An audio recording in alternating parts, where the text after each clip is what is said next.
Algunos folcloristas establecen los antecedentes de las leyendas como la Llorona, la Xtabay o la Ciguanaba en las mitologías que relacionaban a la mujer con el agua como fuente de vida, pero también como un lugar de muerte. Al respecto, en varios países de Sudamérica, las leyendas sobre especies de sirenas que atacan y matan a los pescadores en las zonas más solitarias y distantes de los ríos son más que comunes. Se dice que también la Biblia ya hablaba de mujeres que se aparecían en los pozos del desierto, aunque personalmente no puedo corroborar si esta información es verdadera. En otros países el tema también es citado, como por ejemplo en España se encuentra una variante original conocida como las lavanderas. Especialmente en la provincia de Asturias, constituyen una especie de seres sobrenaturales, fantasmas que casi siempre llevan a la muerte. Son seres difusos que lavan ropa a orillas de los ríos. Comportamiento muy parecido a lo que se cuenta que realizan las apariciones de mujeres fantasmales acá en América Central y Sur. En un anterior vídeo dedicamos a tratar este tema más enfocado en las historias de La Llorona y otras entidades femeninas en México, por lo que te invito a verlo si no lo has hecho, dejándote el link en la descripción. Por otro lado, en esta segunda ocasión narraremos las leyendas de aquellas otras entidades y apariciones de mujeres del folclore de otros países y algunas propias de México, esperando sean de su agrado e interés. La leyenda de la mujer errada. Protesto bajo mi palabra de honor, y no lo juro por no ser ya costumbre en estos tiempos, que el suceso formidable y espantoso que voy a referir está consignado en el capítulo 8, páginas 40 y 41, de la vida del padre don José Vidal, de la Compañía de Jesús, impresa en el año 1752, en el muy antiguo Colegio de San Ildefonso, vida que escribió el muy respetable don Juan Antonio de Ovidio, también de la dicha compañía, y que halló el suceso relatado por el dicho padre Vidal en los escritos de sus misiones, formados por mandato superior. Protesto a la vez que lo propio refiere en sus Noticias de México el muy curioso y erudito vecino don Francisco de Sedano, quien escuchó el mencionado y espantoso y formidable suceso de los labios de otro religioso jesuita, en sermón que predicó en el templo de la Casa Profesa, allá en una de las cuaresmas del año del Señor de 1760, y que fueron testigos del supradicho suceso un sacerdote secular, un religioso carmelita y un padre de San Ignacio, cuyos nombres encontrarán los pacientes lectores en el curso de esta verídica aunque estupenda narración que hoy escribo en prosa vil y estilo llano, pero que ya han trovado inspirados vates. Vates es un sinónimo de poeta, trovador o agorero, etc. Por los años de 1670 y 1680, según las sesudas investigaciones de don Francisco de Sedano, vivía en esta Ciudad de México en la casa número 3 de la calle de la Puerta Falsa de Santo Domingo, ahora número 100, calle atravesada entonces de oriente a poniente por una acequia. Vivía un clérigo eclesiástico, mas no honesta y honradamente como Dios manda, sino en incontinencia con una mala mujer y como si fuera su legítima esposa. No muy lejos de allí, pero tampoco no muy cerca, en la calle de las Rejas de Valvanera, bajo de la ex universidad, había una casa que hoy está reedificada, la cual antiguamente se llamó Casa de Pujabante, porque tenía sobre la puerta, esculpido en la cantería, un pujabante y tenazas cruzadas, que Sedano vio varias veces, y que decía ser memoria del siguiente sobrenatural caso histórico, que el incrédulo lector quizá tendrá sin dudas por conseja popular. En esta casa habitaba y tenía su banco un antiguo herrador, grande amigo del clérigo, amancebado, y además compadre suyo, quien estaba al tanto de aquella mala vida, y como frecuentaba la casa y tenía con él mucha confianza, repetidas ocasiones exhortó a su compadre y le dio consejos sanos para que abandonase la senda torcida a que le había conducido su ceguedad. Vanos fueron los consejos, estériles las exhortaciones del buen herrador para con su errado compadre, que cuando el demonio tornase en travieso amor, la amistad es impotente para vencer tan satánico enemigo. Cierta noche en que el buen herrador estaba ya dormido, oyó llamar a la puerta del taller con grandes y descomunales golpes, que le hicieron despertar y levantarse más que deprisa. Salió a ver quién era, perezoso por lo avanzado de la hora, pero a la vez alarmado por temor de que fuesen ladrones, y se halló con que los que llamaban eran dos grandes hombres de raza negra, que a palos y azotes conducían una mula también negra, y un recado de su compadre el clérigo, suplicándole le errase inmediatamente a la bestia, pues muy temprano tenía que ir al santuario de la Virgen de Guadalupe. Reconoció en efecto la cabalgadura que solía usar su compadre, y aunque de mal talante por la incomodidad de la hora, aprestó las herramientas de su oficio y clavó 4 sendas cerraduras en las 4 patas del animal. Concluida la tarea, los hombres negros se llevaron la mula, pero dándole tan crueles y repetidos golpes que el cristiano herrador les reprendió agriamente su poco caritativo proceder, sin que aquellos le prestaran atención. Muy de mañana al día siguiente se presentó el herrador en casa de su compadre, para informarse del por qué iría tan temprano a Guadalupe, como le habían informado aquellos hombres, y halló al clérigo aún recogido en la cama al lado de su manceba. «Lucidos estamos, señor compadre», le dijo, «despertarme tan de noche para herrar una mula, y todavía tiene vuestra merced tirantes las piernas debajo de las sábanas. ¿Qué sucede con el viaje?». Este le respondió: «Ni he mandado herrar mi mula, ni pienso hacer viaje alguno», replicó el aludido. Claras y prontas explicaciones mediaron entre los dos amigos, y al fin de cuentas convinieron en que algún travieso había querido correr aquel chasco al bueno del herrador, y para celebrar toda la chanza, el clérigo comenzó a despertar a la mujer con quien vivía. 1 y 2 veces la llamó por su nombre, y la mujer no respondió. 1 y 2 veces movió su cuerpo, y estaba rígido. No se notaba en ella respiración. Había muerto. Los dos compadres se contemplaron mudos de espanto, pero su asombro fue inmenso cuando al levantar las sábanas vieron horrorizados que en cada una de las manos y en cada uno de los pies de aquella desdichada mujer se hallaban las mismas cerraduras con los mismos clavos que había puesto a la mula el buen herrador. Ambos se convencieron, respuestos de su asombro, que todo aquello era efecto en castigo de la divina justicia, y que los hombres negros habían sido un par de demonios salidos del infierno. Inmediatamente avisaron al cura de la parroquia de Santa Catarina, doctor Francisco Antonio Ortiz, y al volver con él a la casa hallaron en ella al respetable don José Vidal y a un religioso carmelita, que también habían sido llamados, y mirando con atención a la difunta, vieron que tenía un freno en la boca y las señales de los golpes que le dieron los demonios cuando la llevaron a herrar con aspecto de mula. Ante caso tan estupendo y por acuerdo de los 3 respetables testigos, los clérigos aseguraron que estaba maldita y no se le podía sepultar según la regla cristiana. Entonces se resolvió hacer un hoyo en la misma casa para enterrar a la mujer, y una vez ejecutada la inhumación, guardar el más profundo secreto entre los presentes. Cuentan las crónicas que ese mismo día, temblando de miedo y protestando cambiar de vida, salió de la casa número 3 de la calle de la Puerta Falsa de Santo Domingo el clérigo protagonista de esta verídica historia, sin que nadie después volviera a tener noticia de su paradero, y que el cura de Santa Catarina andaba movido a entrar en la religión, y con este caso acabó de resolver y entró a la Compañía de Jesús, donde vivió hasta la edad de 84 años, y fue muy estimado por sus virtudes, y refería este caso con asombro. También se dice que el padre don José Vidal murió en 1702, en el Colegio de San Pedro y San Pablo de la Ciudad de México, a la edad de 72 años, después de asombrar con su ejemplar vida y de haber introducido el culto de la Virgen bajo la advocación de los dolores en todo el reino de la Nueva España. Solo callan las viejas crónicas el fin del respetable padre carmelita, testigo ocular del suceso y del bueno del herrador, que Dios tenga en su santa gloria.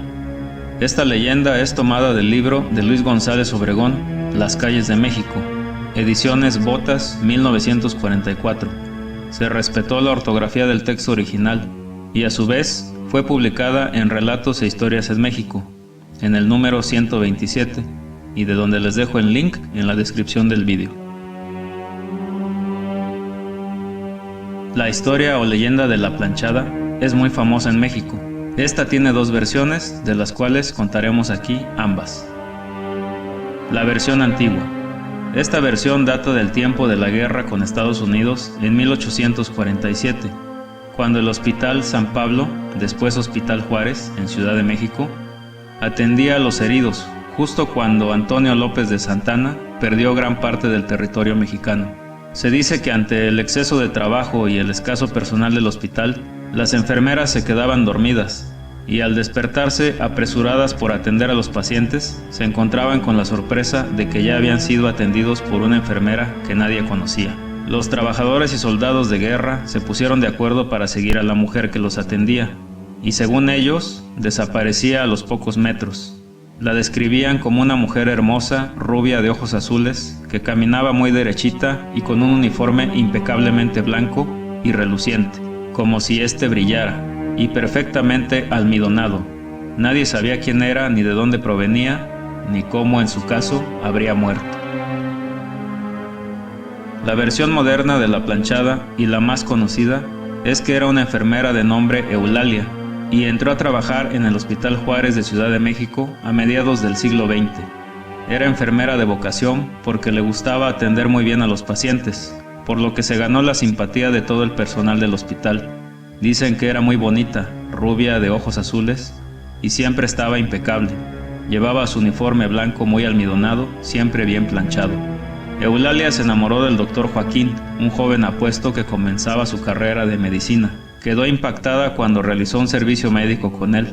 Muchos le recomendaron no enamorarse de Joaquín, pero finalmente cayó rendida a sus pies hasta que se hicieron novios.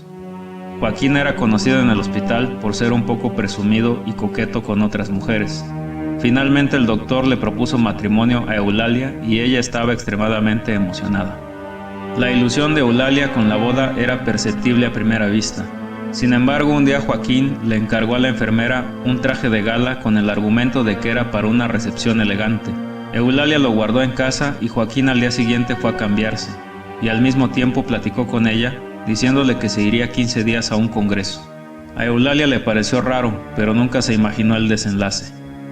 Cierto día, un enfermero del hospital invitó a Eulalia a una fiesta, y no accedió porque le dijo que estaba comprometida. El enfermero le contestó que eso era mentira, porque Joaquín se había casado y estaba en su luna de miel. Además, había renunciado al hospital y se había ido de la ciudad. De esa manera, Eulalia cayó en depresión por la triste noticia. Comenzó a llegar tarde al hospital y descuidando a los enfermos. Pasó el tiempo y ella se enfermó hasta morir dentro del mismo hospital. Después de su muerte, comenzaron a suceder cosas muy extrañas en el Hospital Juárez.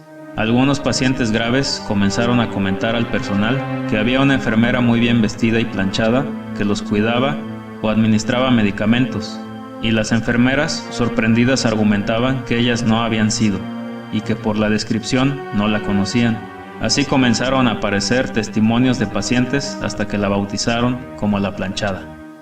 Hasta la actualidad, en la mayoría de los hospitales de México se escuchan historias similares acerca de esta aparición, tanto entre el personal como en los pacientes. Estas historias de la planchada fueron publicadas por la revista Muy Interesante, del cual les dejo el link en la descripción del vídeo. La leyenda de la ciguanaba. El mito del fantasma femenino que acecha a los hombres mal portados para hacerlos sus víctimas mediante la seducción está presente desde tiempos antiguos en varias culturas alrededor del mundo y dentro de las leyendas surgidas del mestizaje en Mesoamérica. Uno de estos seres que es compartido en el folclore de países como El Salvador y Guatemala, pero también en México, es conocida como la ciguanaba. Se trata del espectro de una escultural mujer que se presenta desnuda o semidesnuda, de cabello largo y hermoso, pero con el rostro cubierto, y que vaga de noche por campos y ciudades, o cerca de los ríos, donde aparece bañándose y peinando su largo cabello. Sus víctimas suelen ser hombres, lo mismo trasnochadores, infieles, ebrios y mujeriegos, que jóvenes y viajeros solitarios, a quienes atrae con su hermoso cuerpo y encantos, ya que en el momento de verla, estos quedan como hechizados y sin poder resistirse. Pero una vez que ya están tan cerca como para tocarla, ella descubre su horrible cara de caballo. Sus víctimas ven sus ojos rojos, la piel arrugada, y sus uñas crecen al momento en que ésta desata una risa aterradora, provocándoles espanto, locura e incluso la muerte, o también orillarlos a lanzarse por un precipicio. Como se dice, los lugares donde suele aparecer son ríos y lagos, alejados de las poblaciones, o también dentro de fuentes y piletas, ya sea lavando ropa o bañándose. Su leyenda dice que era una campesina de nombre Cihuehuet, que significa mujer hermosa, que sedujo al príncipe Yeizún, hijo del dios Tlaloc, haciendo uso de su belleza y echando mano de la brujería. Se casaron y procrearon a un niño llamado Cipitío, el cual también tiene su leyenda. Mientras Yeizun se ausentaba para pelear en la guerra, Sihuehuet le era infiel con otros hombres e incumplía sus deberes de madre. Por si fuera poco, para hacerse del poder y entregárselo a uno de sus amantes, volvió a usar sus dotes de bruja, esta vez para suministrarle a su cónyuge una pócima que lo convirtió en un peligroso monstruo que murió a manos de un guardia. Tlaloc, indignado, acudió en busca de venganza al dios Teotl. Este lanzó una maldición contra Sihuehuet, convirtiéndola en Siguanaba, que significa mujer horrible, y condenándola a deambular por campos y ciudades, seduciendo a los hombres con su aparente belleza, para luego horrorizarlos al mostrarles su repulsivo rostro, orillándolos a la locura y la muerte. Algunos especialistas citan que el nombre de Siguanaba proviene de las palabras Cihuatl, que significa mujer, y Nahual, brujo o espíritu animal. De acuerdo con otros, deriva del quiche Sihuán, que significa barranco, despeñadero o precipicio. Si bien la denominación tiene origen prehispánico, se dice que el mito fue traído por los conquistadores españoles al Nuevo Mundo como parte de la conquista cultural y como herencia de la Edad Media europea y el influjo del catolicismo, con el objetivo de aleccionar moralmente a los indígenas y población mestiza en temas como la moderación en el consumo de bebidas alcohólicas y la fidelidad conyugal, es decir, una leyenda creada para adoctrinamiento religioso y moral para los pobladores. Mientras en Costa Rica una aparición muy similar se conoce como la cegua. La variante es que este espectro femenino suele vagar de noche por caminos y carreteras donde pide a los solitarios jinetes o conductores llevarla con ellos, convenciéndolos mediante sus irresistibles encantos. Una vez montada en el caballo o motocicleta, o bien ya a bordo del vehículo, la cegua muestra su horripilante rostro de caballo descarnado, provocando en los incautos las mismas reacciones y consecuencias que genera la ciguanaba en sus víctimas. La versión de Costa Rica cuenta que el origen de este espectro se remonta a la ciudad de Cartago, en la provincia de Costa Rica. Durante el periodo colonial, específicamente a mediados del siglo XVIII, entonces vivía ahí una madre con su joven y hermosa hija, a quien reprendía severamente por su coquetería. Harta de los regaños y decidida a no cambiar su comportamiento, la muchacha ataca físicamente a su progenitora. Según algunas versiones, tan solo le alzó la mano. De acuerdo con otras, la mató echándole encima a un caballo. En cualquiera de los dos casos, la chica fue objeto de una maldición que la condenó a vagar eternamente, seduciendo hombres que al final la rechazaban al ver su espantosa cara de caballo. La leyenda de la Ixtabay. Se dice que Ixtabay es la aparición de una mujer yucateca con cabello largo y oscuro y vestido blanco. Similar a una sirena, la Ixtabay se desliza flotando entre las espinas puntiagudas de un grandioso árbol conocido en la región como la ceiba. Allí se cepilla el pelo y espera a los hombres borrachos y perdidos que se encuentran dando tumbos por la noche. Bajo ese estado alterado en los hombres, ella los seduce y conduce a métodos curiosos de tortura, que a veces terminan en la muerte, arrojándolos al agua y por ende al inframundo. Aún hoy, los hombres en todo Yucatán reportan encuentros con la misteriosa Ixtabay. Ella suele provocar delirios y visión borrosa a los hombres que escoge para castigarlos. El origen de la Ixtabay proviene de la leyenda maya de dos atractivas hermanas con diferentes personalidades que vivían en un remoto pueblo de Yucatán, Esqueban y Utzcolel. Esqueban era emocional, cariñosa y sexualmente liberal. Tenía muchos amantes y era conocida por su humildad. Ella compartió todas sus pertenencias con animales callejeros y personas sin hogar, a pesar de que se le consideraba una pecadora. Utzcolel era una mujer de rígida pureza, considerada casta y correcta de acuerdo a los estándares sociales. Ella era igualmente hermosa, pero tenía una opinión condescendiente sobre su hermana. Para sorpresa de Utzcolel, cuando Esqueban murió, un perfume dulce y delicioso llenó el aire de todo el pueblo. Un pequeño grupo se reunió para enterrar su cuerpo y de su tumba crecieron flores de aromas y fragancias, incluyendo al Extaventún, que es la flor del licor tradicional que todavía se consume en la actualidad.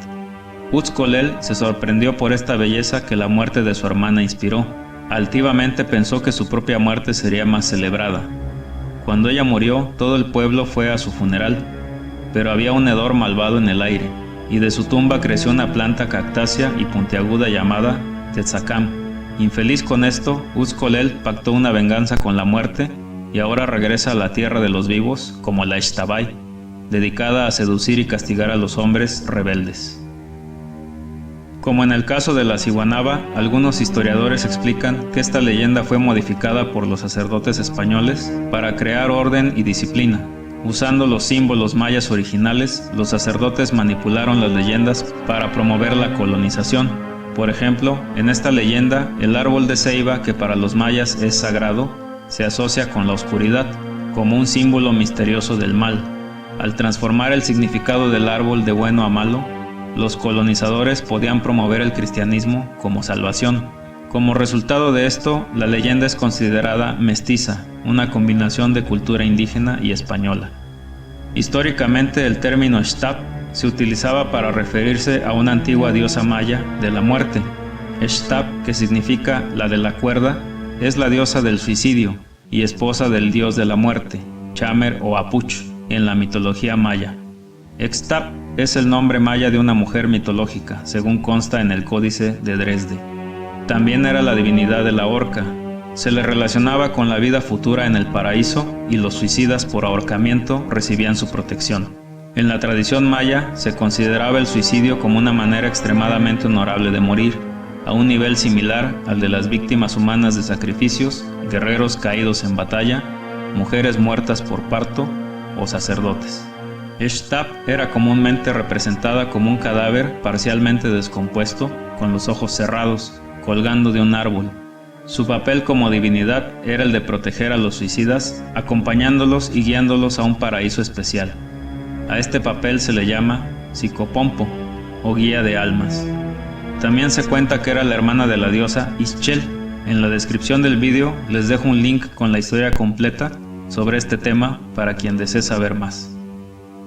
Como una nota de interés, en la ciudad de Mérida, Yucatán, existe un monumento dedicado a este personaje, una enorme estatua de la bella Ixtabay, que hace las veces de glorieta para el tránsito de los automóviles, envuelta alrededor de un gran árbol de ceiba, con inscripciones alusivas a esta leyenda. Dicha estatua es la que estás viendo ahora en pantalla. La leyenda de la Sayona. La Sayona es un espectro perteneciente a la literatura oral del folclore venezolano, que comparte característica con las otras entidades femeninas que ya hemos mencionado, y esta es su historia.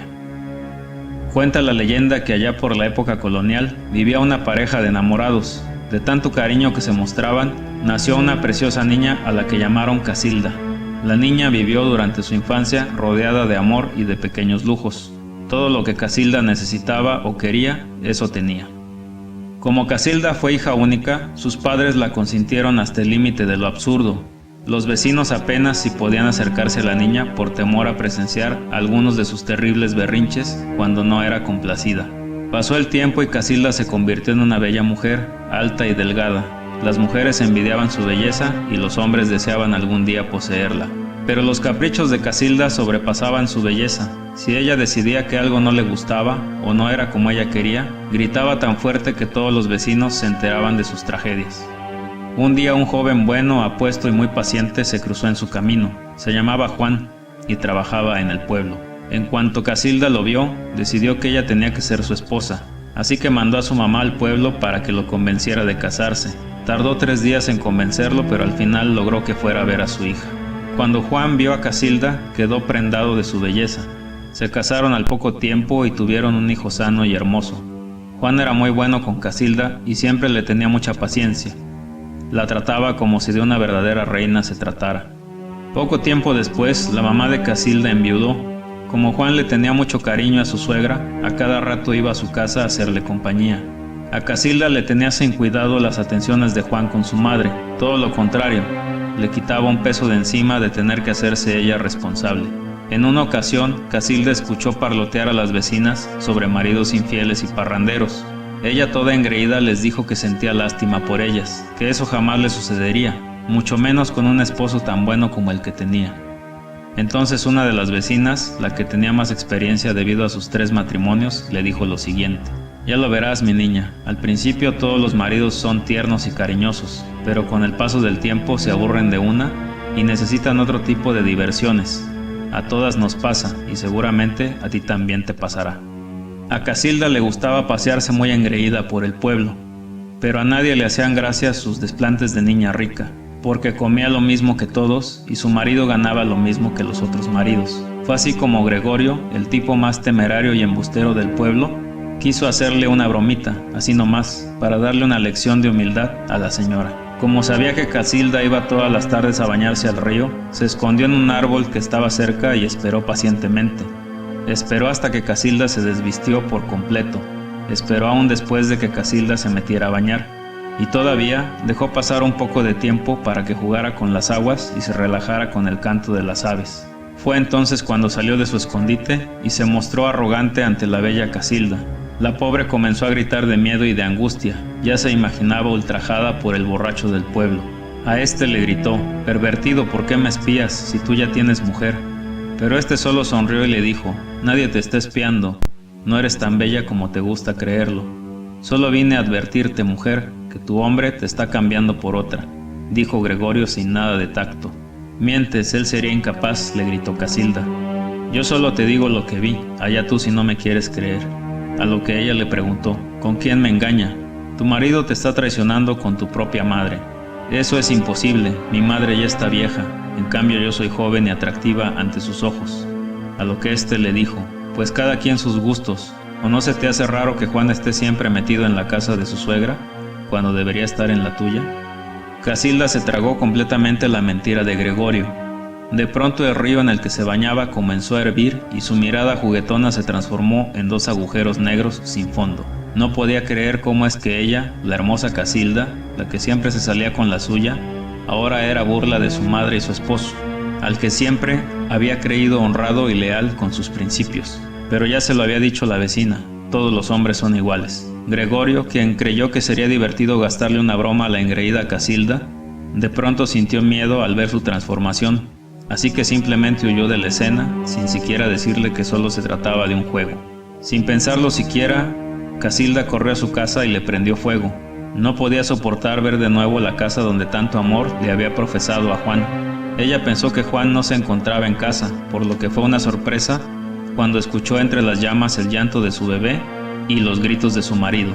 Así que el coraje que sentía ante la traición se convirtió en una ira terrible hacia su madre, por haberle quitado toda la felicidad que solo a ella iba dirigida. «Todo es culpa de mi madre, todo es culpa de mi madre», repetía una y otra vez. Mientras los vecinos trataban de apagar el fuego, Casilda, como si estuviera poseída, se dirigió a casa de su madre.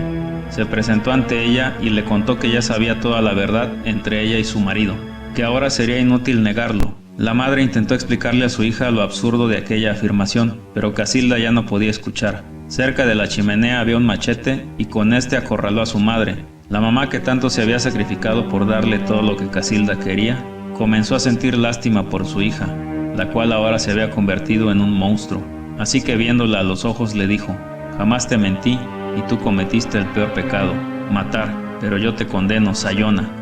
Una vez dichas estas palabras, Casilda levantó el machete y con este mató a su madre dándole 3 cuchillazos en el vientre.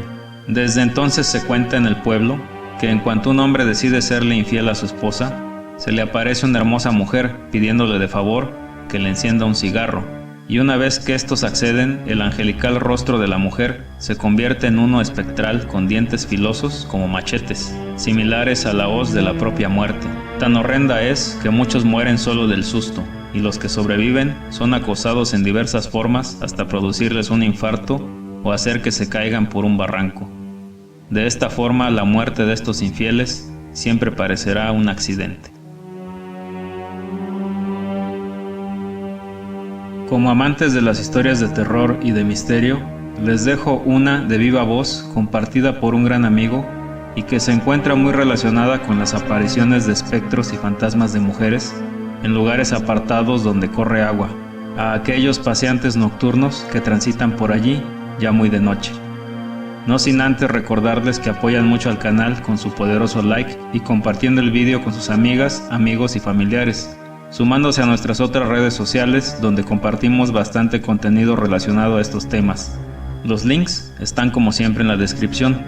También por esos medios pueden compartirnos sus propias historias y leyendas para ser publicadas, o aquí en la caja de comentarios, donde también nos pueden sugerir cuáles temas desean escuchar. Con todo esto nos apoyan y motivan para seguir generando más y mejor contenido. Esto que les voy a relatar le sucedió a un amigo muy cercano hace algunos años. Todo empezó como una noche de copas. Ya entrada la noche, madrugada, cuando tenía que regresar para la colonia. Él había estado en La Lagunilla y para regresar a la colonia pues tenía que cruzar por la barranca. En aquel tiempo no era fácil tomar un taxi porque había muy pocos habitantes. Ya cuando iba a regresar, al cruzar la barranca, pues ya venía tomado. Cruzó la barranca y subiendo la ladera o loma, que en aquel tiempo estaba así, vio a una chica vestida toda de blanco,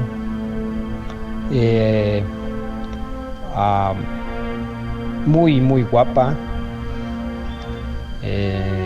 y la muchacha le dijo que si no la acompañaba a cruzar la barranca, que ella iba en sentido contrario. Ella iba para La Lagunilla y mi amigo venía para la colonia, en Altavista. Él, lógicamente, como todo hombre, pensó que tal vez la acompañaba y podía pasar algo. Sí aceptó acompañarla y cruzaron algunas palabras. Llegaron al cruce de la barranca. Lógico, por caballerosidad, él le dijo que pasara primero porque se podía cruzar, porque había piedras para cruzar y la barranca no llevaba una corriente alta o fuerte, por decirlo así. La dejó pasar, y él también pasó atrás. Al subir, ahora sí que la ladera contraria hacia La Lagunilla, él se descuidó, no sé si volteó por otro lado o algo pasó que le quitó la vista de la chica, y cuál fue su sorpresa, que al voltear de nuevo hacia donde ella estaba, donde iba caminando, ya no estaba, se le desapareció completamente. Le dio miedo, pero no entró en pánico. Se regresó, cruzó la barranca y se le quitó lo alcoholizado que iba. Entonces, pues es algo que hasta la fecha no nos podemos explicar, porque todavía en alguna que otra ocasión lo he visto y recordamos esa plática, eso que le pasó, y hasta el momento pues no hay una explicación. Lo que sí sé, que él dejó de tomar al menos por un mes, porque sí le dio algo de miedo. Entonces son de esos casos en los que no encuentras explicación para ciertas cosas. Y bien amigos, pues estas fueron algunas de las leyendas e historias más famosas sobre apariciones de entidades femeninas en México y otros países de América, las cuales espero hayan sido de su agrado e interés. Yo les agradezco mucho por su apoyo y por quedarse hasta el final de la narración. Espero verlos pronto y buenas noches.